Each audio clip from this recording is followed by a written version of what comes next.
నీకు చింటూ పింకీ అని 2 పిల్లలు ఉన్నారని వార్త నిజమేనా? ఎక్కడ? లండన్లో. లండన్లోనా? లేదు అంటే తల ఇంకా కరెక్ట్ ఎట్లు పోలను ఇంకా ఇది ఎస్ అన్నట్టుందా?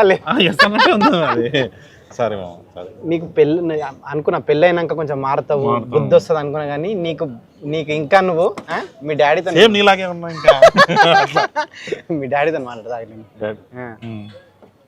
నువ్వు ఎట్లుండాలి మా ఒక హెడ్ మాస్టర్ కొడుకు అంటే ఎట్లుండాలి? నువ్వు నలుగురు మధ్యన పోతే రేపు ఇప్పుడు ఇంటర్వ్యూ చూస్తే మీ డాడీ వాళ్ళ ఫ్రెండ్స్ ఏమనుకుంటారు? మీ కొడుకు సరే చిల్లర గాడు తలెత్తుకోకుండా తిరుగుతుంటాడు అంతే కదా. అంటే ఫస్ట్ నేను మంచిగా ఉంటుండే మామ, నువ్వు కూడా హెడ్ మాస్టర్ కొడుకు ఉండొచ్చా మనం ఇట్లా ఒక ఫీలింగ్.